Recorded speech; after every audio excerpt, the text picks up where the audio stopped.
Shalom, selamat pagi Bapak Ibu, saudara-saudara sekalian. Selamat datang di Charis Healing Jakarta. Ya, sebelumnya saya mengucapkan terima kasih untuk Pak Herman, Bu Angel, untuk Kak Priscil sebagai Charis Healing Koordinator untuk kesempatannya yang diberikan kepada saya pada pagi hari ini. Nah, di pagi hari ini topik yang ingin saya sampaikan adalah tentang kesembuhan dan otoritas orang percaya. Ini mungkin topik yang sudah sering kita dengar ya Bapak Ibu. Bagi anak-anak Charis ini adalah topik yang umum yang udah sering sekali kita dengar. Tapi pada pagi hari ini saya akan menyampaikan suatu hal yang lebih praktikal di dalam kehidupan kita. Di mana kalau berbicara tentang kesembuhan dan otoritas, itu kita berbicara tentang sesuatu hal yang sudah ada di dalam kita. Yang sudah digenapi di dalam kita. Di Roma 10 ayat 9-10 mengatakan, sebab jika kamu mengaku dengan mulutmu bahwa Yesus adalah Tuhan dan percaya dalam hatimu bahwa Allah telah membangkitkan dia dari antara orang mati, maka kamu akan diselamatkan, karena dengan hati orang percaya dan dibenarkan dan dengan mulut orang mengaku dan diselamatkan. Bapak Ibu, ini adalah ayat di mana pada saat kita pertama kali mengalami pertobatan di dalam kehidupan kita. Pada saat dengan mulut kita mengaku, dalam hati kita percaya, maka keselamatan itu tergenapi di dalam kehidupan kita. Bukan hanya saja keselamatan, kata diselamatkan di sini di dalam bahasa Yunaninya itu adalah sozo. Sozo itu artinya save, heal, dan deliver. Artinya diselamatkan, disembuhkan, dilepaskan, dibebaskan, dimerdekakan. Jadi karya penyelamatan, karya penebusan Kristus itu bukan hanya satu, tetapi itu satu paket komplit yang telah diberikan oleh Allah kepada kita melalui kematian dan kebangkitan Kristus 2000 tahun yang lalu di atas kayu salib. Di Efesus 1 ayat 3 mengatakan bahwa segala berkat rohani itu telah diberikan kepada kita. Segala berkat rohani di sorga itu telah diberikan kepada kita, orang-orang yang percaya kepada Yesus. Dan kesembuhan itu merupakan salah satu dari berkat rohani itu yang telah diberikan dan telah digenapi di dalam kehidupan kita sebagai orang-orang percaya. Dan bukan hanya itu saja Bapak Ibu. Pada saat dengan mulut kita mengaku, dalam hati kita percaya, firman Tuhan di Kolose 2 ayat 9-10 mengatakan, sebab di dalam dialah berdiam segala kepenuhan kealahan dan kamu telah dipenuhi di dalam dia. Dialah kepala semua pemerintah dan penguasa. Bapak Ibu, segala kepenuhan kealahan itu telah diberikan kepada kita di dalam manusia roh kita. Ini artinya apa? Artinya secara sadar atau tidak sadar, kita itu membawa kerajaan Allah di dalam kehidupan kita.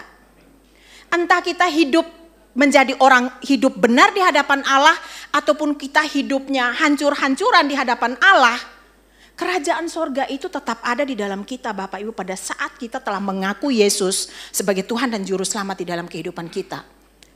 Dan Allah mau kita selalu memanifestasikan kerajaannya itu melalui kesaksian kehidupan kita.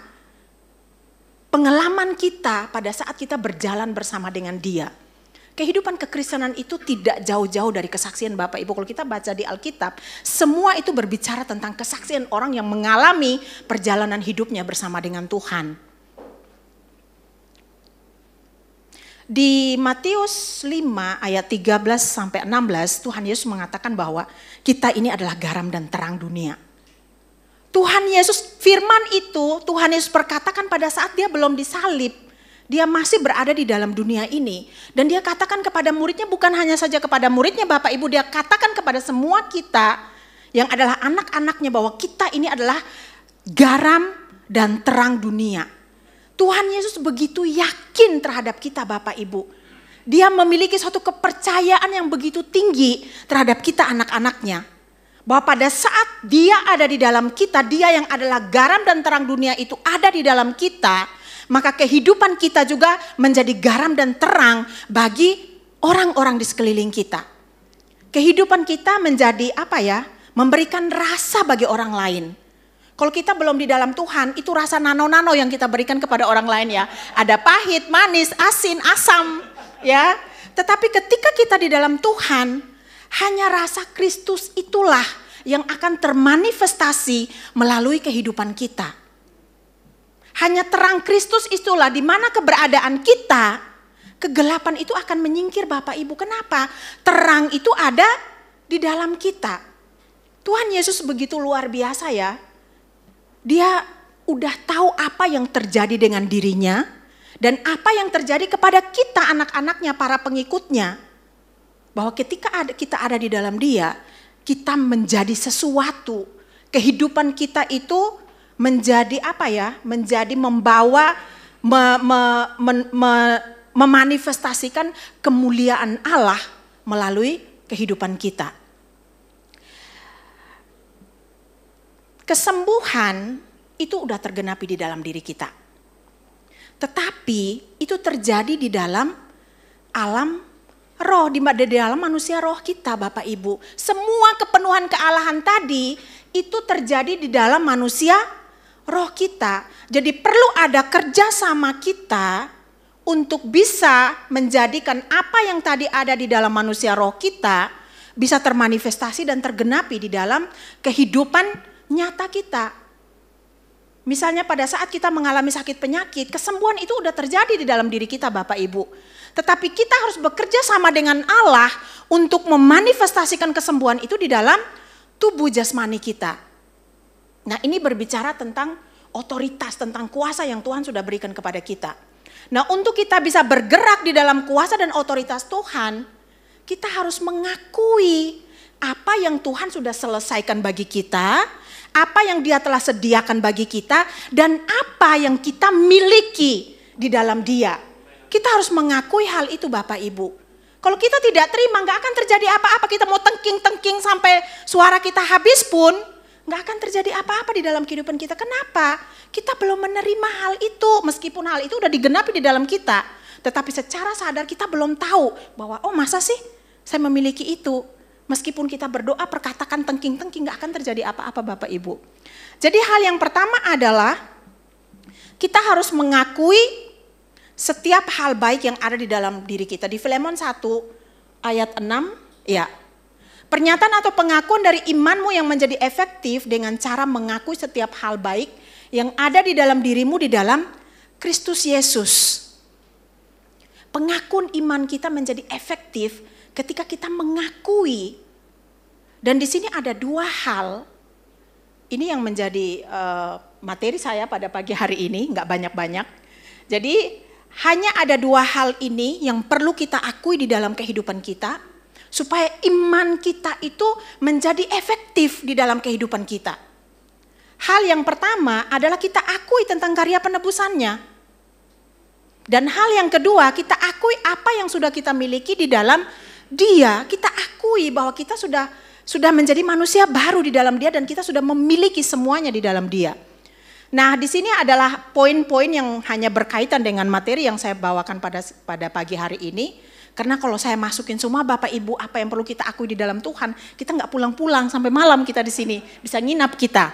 Karena banyak sekali yang perlu kita akui di dalam kehidupan kita tentang apa yang Tuhan telah sediakan bagi kita. Nah, hal yang pertama yang perlu kita akui tadi Pak Freddy, terima kasih kesaksiannya sangat relate banget dengan apa yang mau saya sampaikan di pagi hari ini. Nah, di 2 Korintus 5 ayat 21 mengatakan bahwa Dia yang tidak mengenal dosa, Yesus yang tidak mengenal dosa dibuat menjadi dosa karena kita. Supaya di dalam Dia kita menjadi kebenaran diri Allah di dalam Kristus Yesus. Bapak, ini ayat berbicara tentang apa? Berbicara tentang terjadi pertukaran di atas kayu salib. Di mana Yesus semua dosa-dosa kita ditimpakan ke atas dirinya. Tadi Pak Freddy sudah menyampaikan bahwa Allah telah menarik semua sakit penyakit kita. Ditimpakan ke dalam diri Yesus. Dan kita menerima kebenaran diri Allah melalui karya penebusannya itu. Hal ini yang perlu kita akui dulu bahwa masalah dosa itu sudah diselesaikan. Sakit penyakit itu adalah buah. Akarnya adalah dosa. Ketika kita menyadari hal ini bahwa dosa saya telah diselesaikan oleh Tuhan Yesus 2000 tahun yang lalu, itu enggak akan menghakimi atau menghukumi kita Bapak Ibu. Sehingga kita terbebas. Pada saat kita menyadari bahwa dosa kita udah diselesaikan, kita enggak akan hidup tertuduh di dalam hal itu yang menjadi pijakan bagi iblis di dalam kehidupan kita. Di 1 Korintus 6 ayat 20 juga mengatakan kita sudah ditebus dan dibayar lunas Bapak Ibu. Bukan dengan darah anak domba jantan atau apapun itu, tapi kita ditebus dan dibayar lunas dengan harga yang begitu mahal, yaitu dengan darah Yesus sendiri. Semua sudah selesai Bapak Ibu. Dan itu terjadi di dalam manusia roh kita. Karena jiwa kita belum diperbaharui, tubuh manusia kedagingan kita juga belum diselaraskan dengan apa yang terjadi di dalam manusia roh kita. Kita mungkin masih melakukan kesalahan, masih jatuh bangun di dalam dosa. Tetapi enggak apa-apa Bapak Ibu. Ketika kita menyadari bahwa dosa itu sudah diselesaikan, kita memiliki suatu keberanian untuk datang kepada Dia. Firman Tuhan di 1 Yohanes 1 ayat 9 mengatakan ketika kita datang kepada Bapa, Dia adalah Allah yang setia dan adil. Dan Dia akan mengampuni semua dosa-dosa dan pelanggaran-pelanggaran kita. Datang aja kepada Bapa. Dan di Ibrani 8 ayat 12 juga mengatakan sebab aku akan menaruh belas kasihan terhadap kesalahan mereka dan tidak lagi mengingat dosa-dosa mereka. Tuhan saja sudah enggak mengingat dosa-dosa kita Bapak Ibu. Kenapa kita terus mengingat dosa-dosa kita? Ya, jadi hal pertama yang harus kita akui bahwa dosa, masalah dosa itu sudah selesai. Sehingga saat ini saya hidup benar diri di hadapan Tuhan. Kalaupun ada kesalahan yang saya lakukan, itu tidak menjadi masalah. Bukan berarti kita terus hidup di dalam dosa-dosa dan kesalahan itu. Tetapi kalau kita benar-benar hidup di dalam Tuhan, Bapak Ibu, keinginan kita untuk melakukan hal-hal yang tidak berkenan di hadapan Tuhan itu lama-lama akan menyingkir dari dalam hidup kita. Dan hal yang kedua yang perlu kita akui adalah kita telah disembuhkan, ya. Di 1 Petrus 2 ayat 24. Yesus telah mati bagi kita 2000 tahun yang lalu di atas kayu salib. Dia telah menanggung dosa kita di dalam dirinya. Dan oleh bilur-bilurnya supaya kita bisa hidup benar di hadapan Tuhan, dan oleh bilur-bilurnya kita telah, ini udah terjadi di masa lampau Bapak Ibu, kesembuhan itu telah terjadi di dalam kehidupan kita. Kita harus terima itu. Kita harus akui itu bahwa di dalam saya kesembuhan itu udah ada, sudah tergenapi. Dan hal yang ketiga, di 2 Korintus 5 ayat 18-19 ini kalau bisa ditayangkan. Di 2 Korintus 5 ayat 18-19 mengatakan dan semuanya ini dari Allah yang dengan perantaraan Kristus telah mendamaikan kita dengan dirinya dan yang telah mempercayakan pelayanan pendamaian itu kepada kami. Sebab Allah mendamaikan dunia dengan dirinya oleh Kristus dengan tidak memperhitungkan pelanggaran-pelanggaran mereka. Yesus telah menjadi pendamaian antara kita dengan Bapa. Nggak ada lagi perseteruan kita dengan Bapak Ibu. Kita nggak perlu datang kepada siapa saja untuk mengaku dosa kita. Kita mencari perantara antara kita dengan Bapa. Nggak perlu Bapak Ibu. Kita udah diperdamaikan dengan Allah sehingga kita bisa datang kepada Bapa itu kapan saja, di mana saja. Setiap saat di dalam kehidupan kita. Entah baru bangun tidur, belum cuci muka atau apa, datang kepada Bapak. Kita bisa ngobrol dengan Dia kapan saja Bapak Ibu. Kita nggak perlu mengaku dosa kita dulu, mencari perantara. Kalau kita masih melakukan itu artinya apa? Kita tidak percaya terhadap apa yang Tuhan Yesus selesaikan bagi kita 2000 tahun yang lalu. Kita tidak percaya terhadap karya penebusannya. Sehingga kita bisa masih mencari perantara antara kita dengan Bapa untuk mengaku dosa-dosa kita. Ya, kita sudah diperdamaikan dengan Allah. Dan hal yang keempat adalah, nah ini yang lebih sering terjadi ya di dalam kehidupan kita sebagai orang-orang Kristen. Bahwa Yesus itu telah menyelesaikan semua masalah kutuk. Kutuk itu telah ditanggung di dalam dirinya. Dia telah menjadi kutuk karena kita. Firman Tuhan mengatakan terkutuklah orang yang tergantung di atas kayu salib.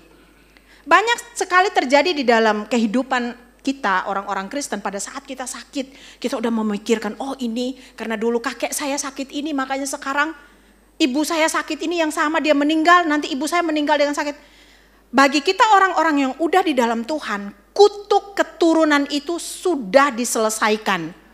Kita adalah orang-orang yang merdeka di dalam Tuhan, kita adalah orang-orang yang lepas, bebas di dalam Tuhan dari segala kutuk. Karena kutuk itu udah diselesaikan. Pada saat kita percaya, kita udah gak kutuk lagi, kita gak berada di bawah kutuk lagi Bapak Ibu. Yesus telah menjadi kutuk bagi kita. Ya, dan masih banyak lagi yang perlu kita akui di dalam kehidupan kita. Jadi di dalam dia semua yang kita butuhkan di dalam kehidupan ini tuh telah tersedia, telah diberikan kepada kita. Dan hal yang kedua, nah ini yang saya lebih banyak ngomong, ini adalah part kita. Bagian kita sebagai orang-orang percaya di dalam Tuhan. Kita bukan hanya sekedar di mulut saja ngomong, ya, tetapi kita benar-benar melakukan itu di dalam kehidupan kita. Karena itu udah menjadi milik kita Bapak Ibu. Pada saat kita mengakui bahwa itu milik kita, musuh gak akan bisa mengambilnya. Ketika kita mengetahui benar posisi kita di hadapan Tuhan, kita gak akan gampang terpedaya atau jatuh di dalam tipu dayanya. Kenapa? Kita mengerti benar posisi kita di hadapan Allah. Ketika Allah memandang kita, dia melihat kita seperti apa, kita mengerti benar tentang hal itu. Jadi ketika kita didakwa, ketika kita dituduh, kita tahu persis, ini bukan menjadi bagianku. Kenapa? Karena kita akui semua apa yang dia telah selesaikan itu dan itu menjadi milikku. Kepunyaanku. Kita harus akui itu menjadi milik kita sendiri Bapak Ibu. Hal yang pertama yang perlu kita akui adalah di 2 Korintus 5 ayat 21 tadi. Setelah Yesus menyelesaikan masalah dosa kita, kita menjadi orang yang benar diri di hadapan Allah. Nah, banyak orang Kristen didakwa dengan hal ini. Masa sih? Enak banget. Kita gak perlu melakukan, banyak orang melakukan ini itu supaya dia bisa benar di hadapan Tuhan. Tuhan bisa berkenan atas hidupnya. Tetapi firman ini mengatakan bahwa kebenaran diri kita itu tidak tergantung kepada perbuatan kita Bapak Ibu. Seberapa banyak kita baca Alkitab, seberapa rajin kita pelayanan, seberapa banyak kita puasa, itu gak mengubah identitas kita atau gak mengubah posisi benar diri kita di hadapan Tuhan. Kita gak bisa menjadi lebih benar lagi karena perbuatan kita atau kurang benar diri karena kesalahan-kesalahan dan dosa-dosa kita. Kebenaran diri kita itu adalah apa yang Yesus telah lakukan 2000 tahun yang di atas kayu salib. Pertukaran yang telah terjadi di atas kayu salib itu. Jadi ketika kita sadar betul tentang hal ini Bapak Ibu, biasanya hal yang pertama yang akan mendakwa kita, menuduh kita itu adalah hati nurani kita. Hati nurani kita diberikan oleh Allah itu supaya kita bisa membedakan mana yang baik dan mana yang tidak baik. Nah ketika kita melakukan kesalahan, hati nurani ini akan dengan cepat sekali, tuh kan, coba kalau kamu gak melakukan itu, coba kalau kamu gak begini, coba kalau kamu. Saya dulu adalah salah satu orang yang hidup di dalam perasaan yang seperti itu. Saya dibesarkan dari keluarga papa saya itu adalah orang yang sangat keras di dalam didikannya. Jadi anak-anaknya itu nggak memiliki hak untuk menyampaikan pendapat atau bersuara. Jadi apapun yang dia katakan itulah ya dan amin yang harus kita ikuti. Dan kalau kita melakukan kesalahan, bapak saya memukulnya itu dia udah nggak mikir ini anak saya perempuan, saya hanya cukup pukul kakinya aja. Enggak Bapak Ibu, itu benar-benar dengan semua kemarahannya dia timpakan itu emosinya itu kepada saya. Sehingga saya bertumbuh menjadi anak yang sangat takut untuk melakukan kesalahan. Dan ketika saya melakukan kesalahan, saya akan hidup dalam perasaan tertuduh itu bukan sehari 2 hari Bapak Ibu, bisa lama banget, bisa berbulan-bulan.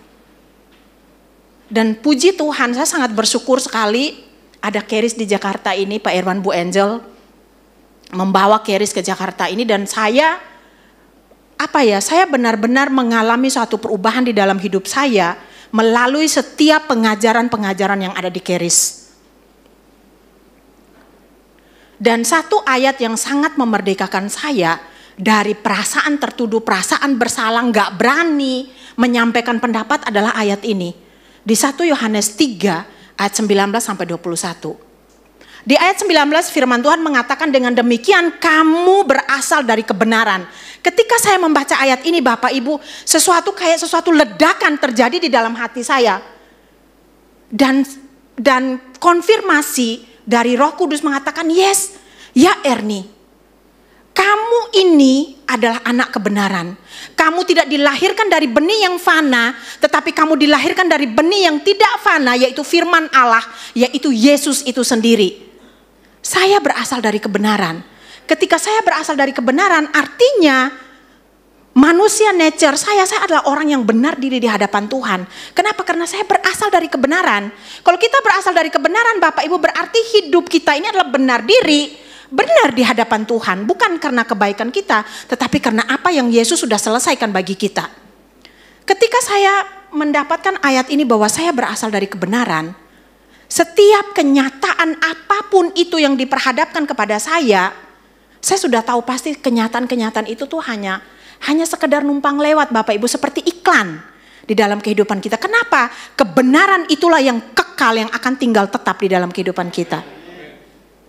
Dan di ayat berikutnya ayat 20-21 mengatakan dengan demikian kalau hati nurani kita menuduh kita, ketahuilah bahwa Allah itu lebih besar daripada hati nurani kita dan Dia mengetahui segala sesuatu. Ketika saya dibebaskan dengan ayat ini, ketika hati saya melakukan suatu kesalahan dan hati nurani saya mulai menuduh Tuhan, Erni, diam. Saya bisa membungkam mulut hati nurani saya itu. Diam, kesalahan saya adalah urusan saya sama Bapak saya. Engkau tidak punya hak untuk mendakwa saya. Saya akan datang kepada Bapak saya dan saya tahu pasti Dia udah mengampuni semua dosa-dosa dan pelanggaran saya. Dan itu benar-benar memerdekakan saya Bapak Ibu. Ketika kita hati nurani kita ini tidak menuduh kita akan dengan sukacita datang kepada Tuhan. Gak ada ketakutan, gak ada kekhawatiran bahwa kalau dulu di keyakinan yang sebelumnya kalau kita melakukan kesalahan saya seolah-olah Tuhan itu dengan pentungan siap untuk menghukum atau menghakimi. Tetapi ketika saya mendapatkan kebenaran ini benar-benar memerdekakan, melepaskan, membebaskan saya dari perasaan-perasaan itu. Kenapa? Karena saya tahu persis posisi saya di hadapan Tuhan adalah saya benar diri di hadapan Dia. Ketika Dia melihat saya, Dia melihat Kristus yang ada di dalam saya. Ya, dan hal yang berikutnya, dan ya di Ibrani 9 ayat 14 juga mengatakan bahwa darah Kristus itu juga menyucikan hati nurani kita. Ya. Di Lukas 10 ayat 19, nah ini berbicara tentang kuasa dan otoritas yang Tuhan sudah berikan kepada kita. Kita harus akui itu Bapak Ibu. Bahwa kuasa dan otoritas itu telah diberikan oleh Tuhan kepada kita. Untuk menolong kita hidup di dalam dunia ini. Kita itu diutus seperti domba-domba, kawanan domba di tengah-tengah serigala Bapak Ibu. Oleh karena itu Tuhan memberikan kita kuasa dan otoritas. Supaya kita bisa bertahan, supaya kita bisa bertindak di dalam kehidupan kita. Ya di Lukas 10:19 mengatakan sesungguhnya aku telah memberikan kuasa kepada kamu untuk menginjak ular dan kalajengking dan kuasa untuk menahan kekuatan musuh sehingga tidak ada yang akan membahayakan kamu. Jadi itu ya, kita harus akui bahwa saya sudah memiliki kuasa dan otoritas di dalam Tuhan. Saya sangat terberkati sekali dengan satu kisah di dalam Alkitab. Ini kisah tentang seorang perwira dari Kapernaum ya di Matius 8 ayat 8 sampai 10 di mana dia datang kepada Yesus, dia memohon kesembuhan untuk bawahannya yang sedang sakit, lumpuh di rumah sakit. Dan ketika Yesus mendengar itu, Yesus bilang, "Oke, saya akan datang." Tetapi perwira ini mengatakan, "Enggak usah datang Tuhan, saya tidak layak menerima Tuhan di dalam rumah saya. Katakan saja sepatah kata, maka hamba saya itu akan sembuh." Seorang perwira ini, dia tahu persis tentang otoritas tertinggi yang dimiliki oleh Yesus. Jadi pada saat Yesus mengatakan sesuatu akan terjadi.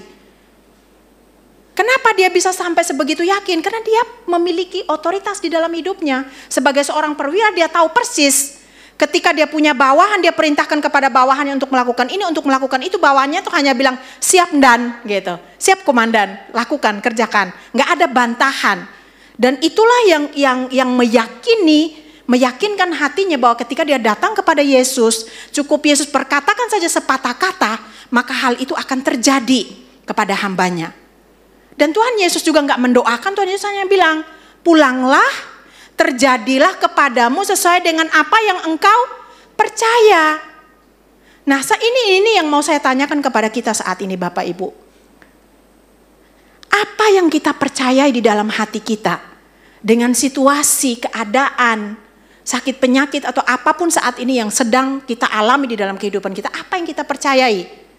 Apakah kita percaya bahwa masalah ini pasti akan lama karena keadaan dunia begini? Atau sakit penyakit ini akan lama karena keadaan saya seperti ini? Atau kita percaya bahwa enggak? Semua telah diselesaikan oleh Tuhan Yesus, sehingga saat ini saya bekerja sama dengan kebenarannya, dan hal itu akan tergenapi di dalam masalah saya. Saya akan keluar dari masalah ini secepatnya. Apa yang kita percaya di dalam hati kita saat ini Bapak Ibu, tentang situasi keadaan yang terjadi di dalam kehidupan kita. Dan iman perwira ini berbanding terbalik dengan apa yang terjadi sama murid-murid Kristus di Matius 17. Ketika murid-murid Kristus dibawakan kepada mereka seorang anak muda yang sakit ayan, dan mereka nggak bisa menyembuhkan anak muda itu. Kenapa? Karena mereka melihat kenyataan. Ketika mereka mendoakan anak muda yang ayan itu semakin menjadi-jadi perilakunya. Dia semakin kejang-kejang. Dan itu yang membuat mereka menjadi bimbang. Pada saat kita bimbang Bapak Ibu, nggak akan terjadi apa-apa di dalam kehidupan kita. Dan orang tua dari anak muda itu membawa anaknya kepada Yesus, dan Yesus menghardik setan yang ada di dalam diri anak itu, maka anak itu menjadi sembuh. Dan murid-muridnya bertanya kepada Yesus, mereka bilang, kenapa kami tidak bisa menyembuhkan anak itu? Di ayat 17, Matius 17 ayat 20, Yesus mengatakan, karena kamu kurang percaya. Jika kamu memiliki iman sebesar biji sesawi aja, nggak usah iman yang besar banget seperti kata Pak Freddy tadi, cukup besar seiman sebesar biji sesawi aja, ketika kamu memperkatakan kepada gunung itu untuk pindah ke sana, maka dia akan pindah. Karena kita kurang percaya, murid-muridnya kurang percaya, maka hal itu nggak terjadi kepada mereka. Bapak Ibu, Tuhan Yesus itu begitu begitu mengasihi kita, begitu percaya kepada kita.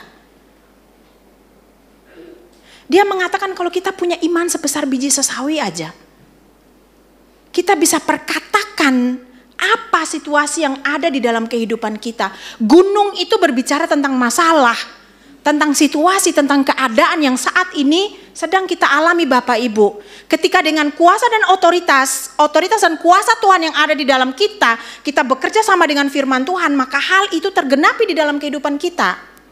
Dan Tuhan Yesus juga berkata di Yohanes 14 ayat 12, jika kamu ada di dalam aku, jika kamu percaya kepadaku, kamu akan melakukan pekerjaan-pekerjaan besar, bahkan pekerjaan yang lebih besar daripada apa yang aku lakukan.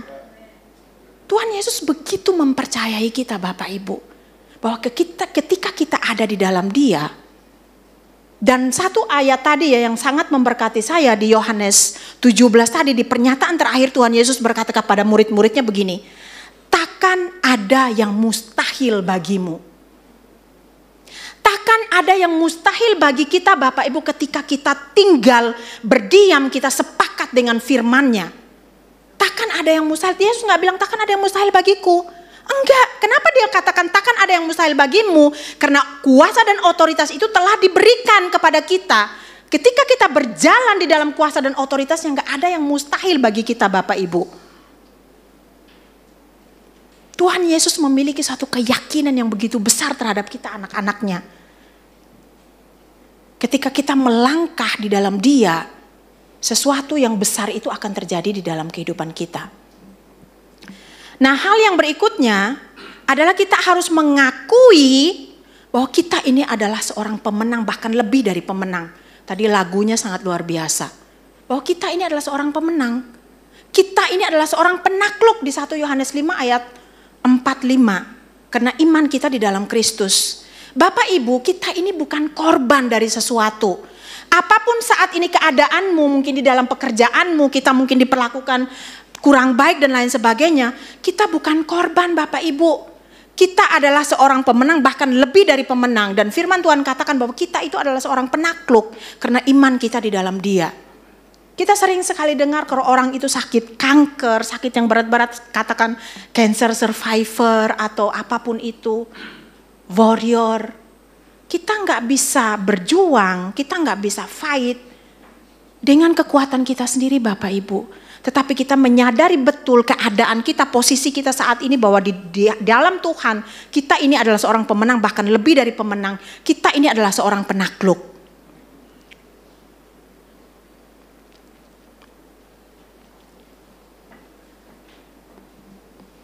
Bapak Ibu, di dalam perjalanan hidup kita itu Tuhan mengatakan bahwa Dia sekali-kali tidak pernah meninggalkan ataupun membiarkan kita. Pada saat kita menyadari betul akan kasih Allah yang sempurna itu di dalam kehidupan kita, kita memiliki keberanian untuk menghadapi situasi keadaan apapun itu di dalam kehidupan kita. Ketika kita tahu bahwa kasih Allah itu sempurna di dalam kehidupan kita, nggak akan ada ketakutan Bapak Ibu.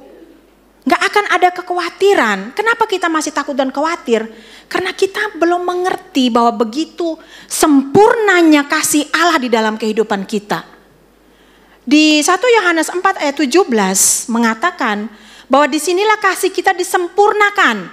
Karena kasih Allah itu begitu sempurna, maka kasih kita pun disempurnakan di dalam Dia. Supaya apa? Supaya kita bisa berani menghadapi hari penghakiman. Penghakiman ini di dalam bahasa Yunaninya itu artinya krisis. Hari penghakiman itu saat ini Bapak Ibu, bukan nanti. Mungkin juga nanti, tetapi ini kita berbicara pada saat ini. Pada saat kita diperhadapkan dengan situasi yang buruk di dalam kehidupan kita, karena kita menyadari betul akan sempurna kasih Bapa itu kepada kita, kita memiliki keberanian untuk menghadapinya. Karena kita tahu kita nggak berjalan sendiri. Ada Dia yang selalu menyertai kita. Di 2 Korintus 6 ayat 2, saya tuh sangat diberkati dengan ayat ini. Ini menjadi ayat favorit saya. Dia mengatakan, pada waktu aku berkenan, aku akan menolong engkau. Pada waktu aku menyelamatkan, pada waktu aku berkenan, aku akan mendengarkan engkau. Pada waktu aku menyelamatkan, aku akan menolong engkau. Dan selanjutnya Tuhan mengatakan, sesungguhnya pada waktu ini adalah waktu perkenanan itu. Bapak Ibu, ini ayat sangat powerful. Setiap detik, setiap waktu dan di dalam kehidupan kita, kita hidup di dalam perkenanan Tuhan. Hari ini adalah hari pertolongan itu, hari ini adalah hari penyelamatan itu. Jadi setiap hari di dalam kehidupan kita, kita hidup di dalam pertolongan dan penyelamatan Tuhan. Jadi kita nggak perlu takut dengan apapun yang saat ini sedang kita alami atau sedang diperhadapkan kepada kita. Kenapa? Janji Tuhan adalah ya dan amin. Perkenanannya ada di atas kita every second. Di setiap detik. Di setiap helaian napas kita hidup di dalam perkenanan Dia. Di setiap harinya kita hidup di dalam pertolongan dan penyelamatan darinya. Nah, ini yang terakhir yang perlu kita akui adalah Kristus ada di dalam saya. Roh saya dan roh Allah itu telah menjadi satu. Bapak Ibu, kuasa kesembuhan itu bukan sesuatu yang kita akses dari luar. Ketika kita menyadari bahwa roh Allah itu ada di dalam saya, kita menyadari, kita mengaku bahwa Kristus itu ada di dalam saya. Rohnya yang besar, yang membangkitkan Dia dari kematian itu tinggal dan berdiam di dalam saya. Berarti semuanya ada di dalam sini Bapak Ibu. Ayat yang pertama tadi di Kolose 2 ayat 9 tadi mengatakan bahwa segala kepenuhan kealahan itu ada di dalam kita. Jadi kuasa Allah itu kita akses dari dalam dan kita lepaskan.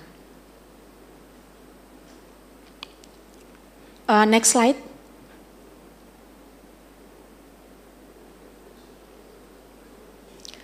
Ya.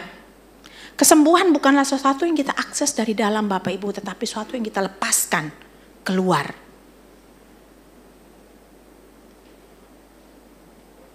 Di akhir bulan April kemarin, waktu saya masih banyak ya. Di akhir bulan April kemarin di tanggal 22, saya itu tiba-tiba keadaan saya ngedrop. Dan itu saya rasa kayak seperti ini kayaknya orang mau mati ya. Kayak udah benar-benar napas, kayak udah benar hilang tenaga, benar-benar hilang. Akhirnya saya masuk rumah sakit. Dan satu hal di dalam kehidupan saya selama ini yang saya lakukan di dalam kehidupan saya adalah ketika saya membaca Alkitab atau ketika saya diperhadapkan dengan suatu situasi atau keadaan atau juga sakit penyakit, saya selalu meminta kepada Roh Kudus untuk meneguhkan satu firman di dalam hati saya menjadi kebenaran yang memerdekakan dan menghidupkan saya. Nah, ketika di bulan April kemarin saat saya masuk rumah sakit, di hari pertama hari kedua itu kondisinya masih sangat kacau sekali. Saya masih terus muntah-muntah, diare, demam, nggak hilang-hilang meskipun udah dikasih obat dan lain sebagainya. Nah, sampai di hari Rabu pagi, nah Bu Angel itu WA saya malam di jam 7:30, tapi karena malam itu saya keadaannya masih demam, masih diare terus, saya nggak pegang-pegang HP. Jadi pada saat pagi saya bangun sekitar jam 6 apa setengah 7 begitu, masih di tempat tidur, saya lihat WA Bu Angel. Dan WA-nya itu nggak ada rohani-rohaninya Bapak Ibu. Pesannya itu sederhana sekali, hanya bilang, "Selamat malam Erni, kamu lagi ngapain?" Lepas Bu Angel sarankan kepada saya, "How are you?" Jawabnya singkat aja, "Kepala masih puyeng," kata Bu Angel. Tapi ketika saya baca pesan itu, Roh Kudus memberikan konfirmasi yang berbeda di dalam hati saya. Tiba-tiba dalam hati saya berbicara dengan suara yang sangat keras, "Speak what you want to see, not what you see." Katakan apa yang kamu mau lihat terjadi atas tubuhmu, bukan apa yang saat ini kamu alami atau kamu rasakan. Dan setelah itu beberapa ayat mulai bermunculan di dalam hati saya. Hidup dan mati dikuasai oleh lidah. Siapa suka menggemakannya akan memakan buahnya. Apa yang kita suka gemakan? Kalau kita suka gemakan, oh saya sakit ini, saya masih begini, ya udah itulah buah yang kita alami. Muncul lagi ayat, "As the man think in his heart, so is he." Sebagaimana orang itu berpikir dalam hatinya, seperti itulah dirinya. Kalau saya tetap memikirkan sakit penyakit, ya udah saya sakit-sakitan seperti itu. Dan ayat yang terakhir membuat saya langsung bangun dari tempat tidur, itu ayat yang dikhotbahkan oleh Bu Heni di sesi healing sebelumnya. Yang mengatakan bahwa di mana hartamu berada, di situ hatimu berada. Itu suara Bu Heni kencang sekali dalam telinga saya. Jika hatimu berada di dalam sakit penyakitmu, maka penyakitmu itulah hartamu. Saya langsung bangun, "No!" Saya teriak dengan suara yang kencang. Sakit penyakit bukan hartaku. Dan saya mulai fokus saya langsung seolah-olah kayak jidat saya ini disentil oleh Bu Angel. Jadi saya balas Bu Angel, nggak nyambung banget kan WA-nya. Saya balas, "Selamat pagi Bu Angel, iya benar Bu. Saya harus memperkatakan apa yang mau saya lihat terjadi dalam tubuh saya, bukan apa yang saat ini saya alami. Terima kasih ya Bu Angel sudah memberikan nasihat kepada saya. Saya sangat diberkati pagi ini." Bu Angel mungkin bingung, ini anak masih mabuk obat atau apa gitu kan. WA-nya nggak nyambung banget, saya ngomong apa dia jawabnya apa. Lama banget setelah itu baru Bu Angel kasih emoji love. Mungkin Roh Kudus sudah meneguhkan sesuatu dalam hati Bu Angel. Nah, di saat itu fokus saya udah langsung mulai berubah Bapak Ibu. Saya langsung mulai melihat apa yang Tuhan Yesus sudah lakukan 2000 tahun yang lalu kepada diri saya. Bahwa di dalam saya kesembuhan itu sudah terjadi. Saya mulai mengucap syukur atas rohnya yang besar itu yang tinggal dan berdiam di dalam saya. Dan pada saat saya mengucap syukur untuk hal itu, tiba-tiba satu ayat yang saya tahu saat itu saya disembuhkan adalah di Efesus 1 ayat 23. Ayat itu mengatakan jemaat yang adalah tubuhnya, dia memenuhi saya di semua dan segala sesuatu. Di saat itu saya membayangkan bahwa roh Allah yang besar itu telah memenuhi saya dari ujung rambut saya sampai ke ujung kaki saya. Di semua sel-sel saya, di semua organ-organ di dalam tubuh saya. Sehingga tidak ada satu space, satu ruang pun di dalam tubuh saya yang menjadi tempat untuk sakit penyakit itu bercokol di dalam diri saya. Dan itu benar-benar at that moment, pada waktu itu saya tahu bahwa saya udah sembuh. Dan semua berubah, saya melihat.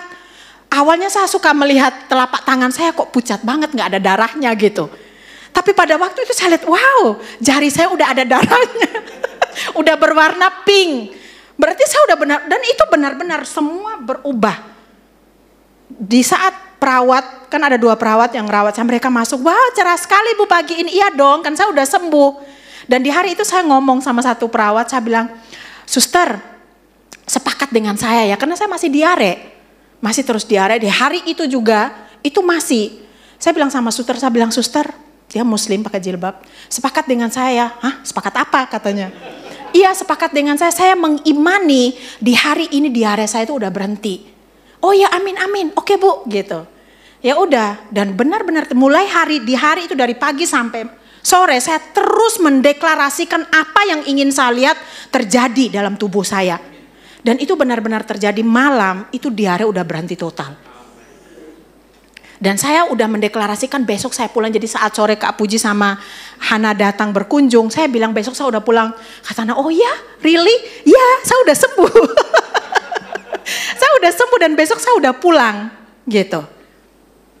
Tapi apa yang terjadi sama seperti Rasul murid-murid Kristus tadi. Pada saat mereka mendoakan anak yang ayan, pemuda yang ayan itu mungkin terjadi dia masih kejang-kejang. Itu musuh itu gak akan tinggal diam Bapak Ibu. Setelah saya udah mendapat konfirmasi ayat yang saya tahu saya udah sembuh. Itu masih ada tiba-tiba simptom muncul, tiba-tiba perut kanan saya itu sakit sekali. Ikutan yang kiri juga sakit banget. Tapi respon saya udah beda. Saya hanya bilang, kebohongan apa lagi sih yang mau engkau tunjukkan kepada saya? Benar, itu yang saya pertanyakan kepada dia. Kebohongan apa lagi yang ingin engkau tunjukkan? Saya langsung bangun, saya bilang, pencuri, engkau udah ketahuan. Ketika engkau ketahuan, engkau harus membayar kembali 7 kali lipat apa kehilangan yang selama ini saya rasakan. Di jam 11 saya masih demam, tapi saya udah gak panggil perawat. Saya udah mengabaikan keadaan tubuh saya pada hari itu, dan fokus saya hanya benar-benar saya membangun hubungan dengan Tuhan. Saya melihat kepada apa yang Dia sudah lakukan dan apa yang telah menjadi milik saya. Sampai sore mereka Kak Puji datang, saya udah benar-benar, saya udah sembuh. Besok saya udah pulang. Dokter belum tahu, tapi saya terus mendeklarasikan bahwa saya besok udah pulang. Dan tahu Bapak Ibu, setiap hari itu sore sekitar jam 3-4 itu mereka selalu bawa print out hasil cek lab atau juga USG, dan kebetulan hari itu adalah hasil USG.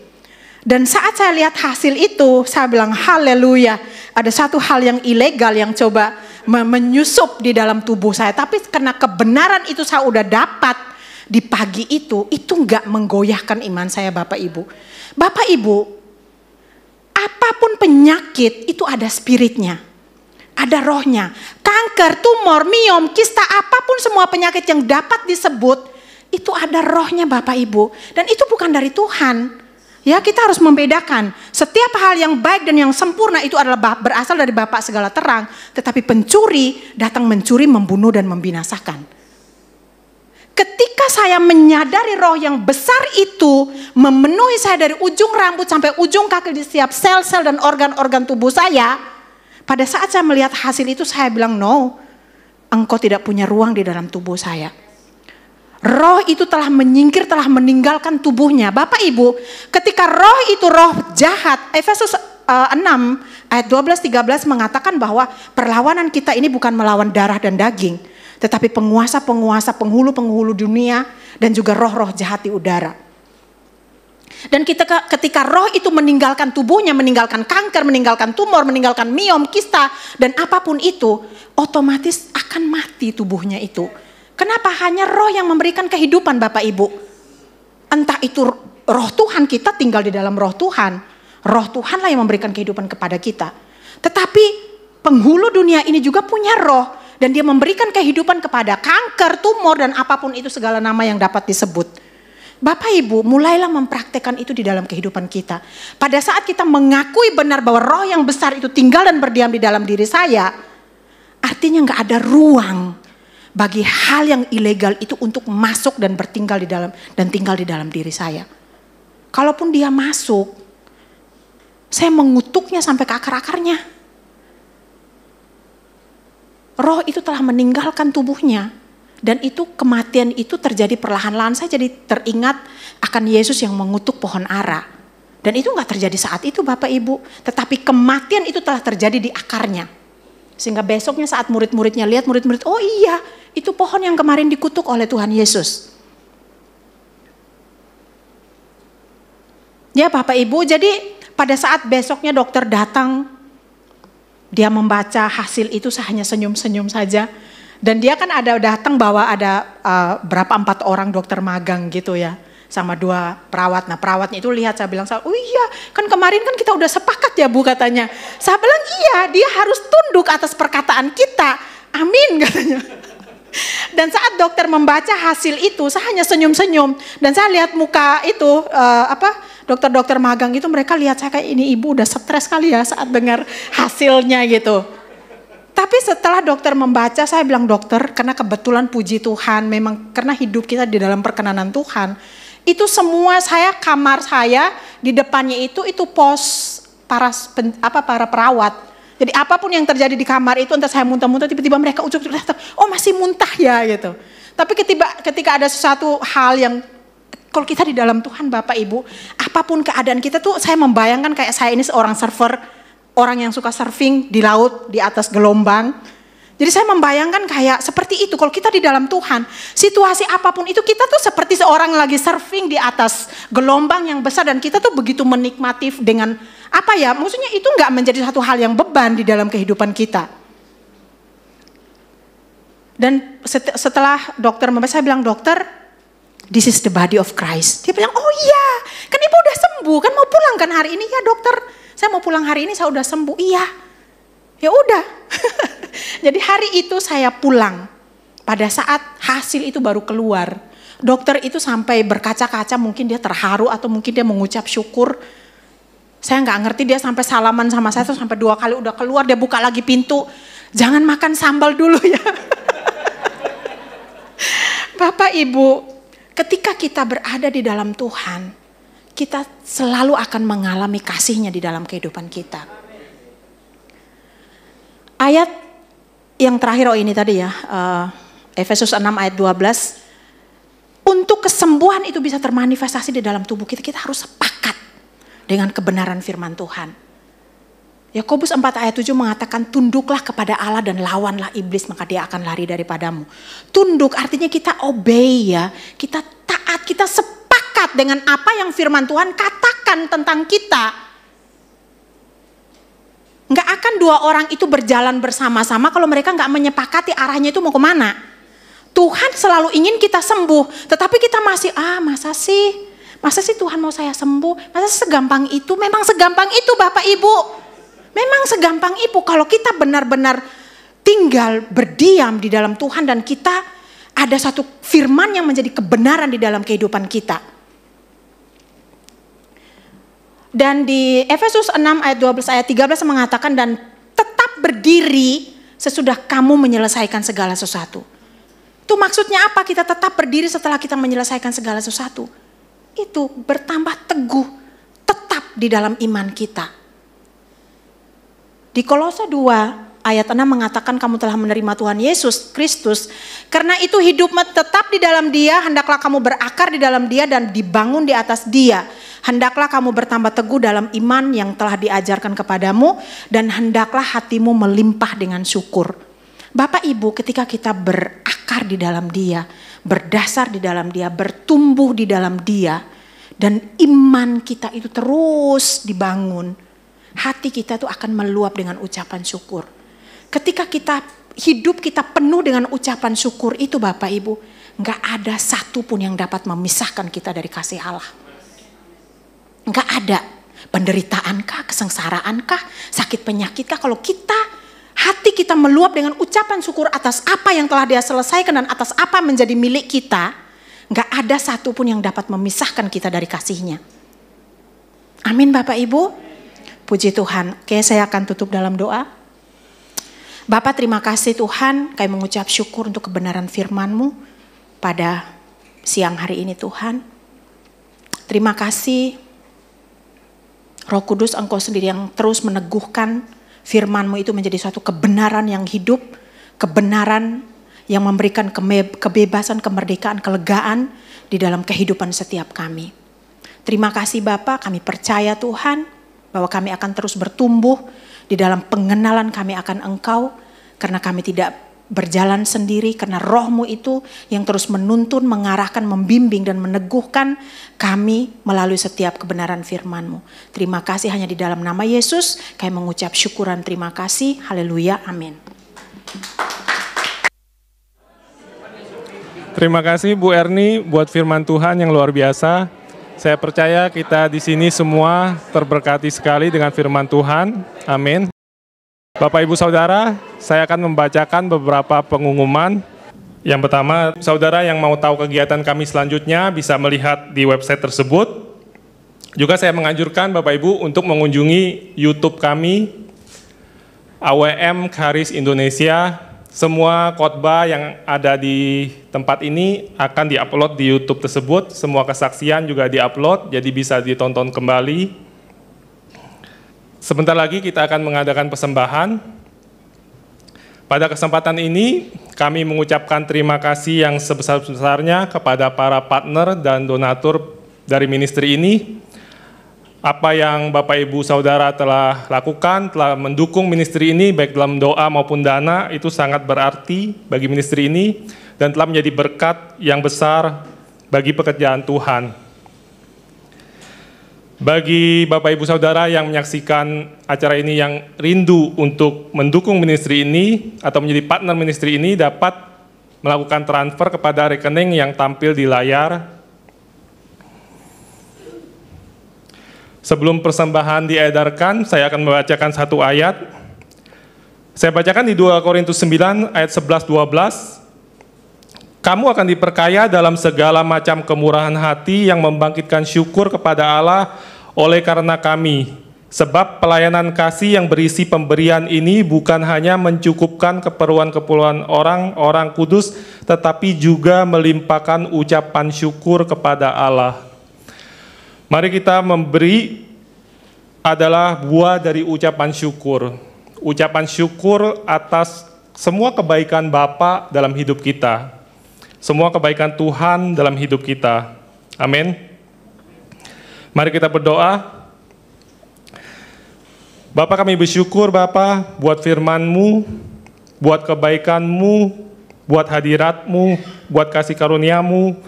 Kami bersyukur Engkau begitu baik Bapa. Engkau mau kami sembuh lebih dari kami sendiri mau sembuh. Engkau telah menyediakan semua yang kami butuhkan di dalam diri kami Bapa.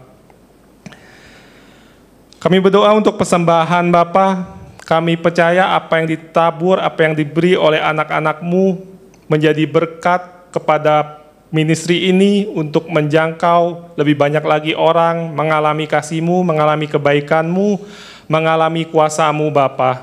Terima kasih Bapa, kami percaya Engkau memberkati siapapun yang telah memberi, yang telah mendukung ministry ini. Apapun yang mereka pekerjakan, Engkau sertai, Engkau berkati. Kehidupan mereka penuh dengan kebaikan-Mu, dengan kasih-Mu, dengan berkat-Mu Bapa.